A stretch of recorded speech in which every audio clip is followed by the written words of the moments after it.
Assalamualaikum warahmatullahi wabarakatuh. Kami kelompok 8 untuk menyampaikan presentasi dalam administrasi supervisi pendidikan atas nama Slamet Riyadi. Dalam hal ini kami akan membahas mengenai pengertian skupe dan fungsi-fungsi pokok administrasi pendidikan. Bismillahirrahmanirrahim. Apakah administrasi pendidikan itu? Maka dalam dunia pendidikan di Indonesia, bidang studi administrasi pendidikan boleh dikatakan masih baru. Di negara-negara yang sudah maju, administrasi pendidikan mulai berkembang dengan pusat sejak pertengahan abad ke-20, terutama sejak berakhirnya Perang Dunia Kedua. Khususnya di negara kita Indonesia, administrasi pendidikan baru diperkenalkan melalui beberapa IKIP sejak tahun 1960-an dan baru dimasukkan sebagai mata pelajaran dan mata ujian di SKA SBG sejak tahun ajaran 1966. Oleh karena itu tidak mengherankan jika para pendidik sendiri banyak yang dapat memahami betapa perlu dan pentingnya administrasi pendidikan itu dalam negara dan pengembangan pendidikan pada umumnya.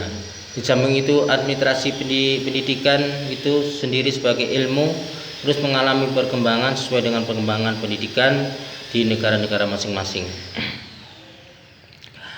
Maka ilmu administrasi ini dan administrasi pendidikan, untuk menjelaskan arti administrasi pendidikan, kita tidak dapat melepaskan diri dari pengertian ilmu administrasi pada umumnya.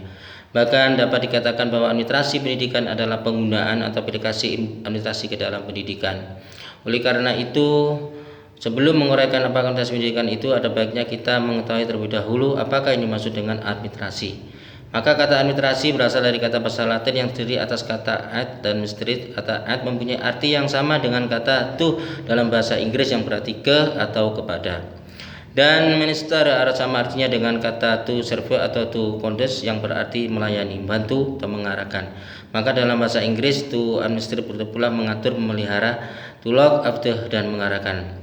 Jadi kata administrasi dapat diartikan suatu kegiatan atau usaha untuk membantu, melayani, mengarahkan atau mengatur semua kegiatan di dalam mencapai satu tujuan. Meskipun praktek administrasi sejak dulu kita dilaksanakan oleh orang, bahkan untuk manusia bermasyarakat dan bernegara. Administrasi sebagai ilmu yang muncul pada permulaan pertengahan abad ke-19, yaitu Frederick Taylor tahun 1956 sering disebut sebagai bapak dari pergerakan manajemen berdasarkan ilmu pengetahuan. Dengan demikian, ia dapat pula dikatakan sebagai pelopor dan timbulnya administrasi. Kemudian orang yang juga terkenal dengan perintis timbulnya ilmu administrasi ini adalah seorang industrialis Prancis yang bernama Henri Fayol. 1541 dalam pengalaman kerjanya ia pernah menjabat sebagai direktur perusahaan dan sebagai staf pengajar administrasi. Pada tugasnya yang terakhir ia mendirikan pusat administrasi.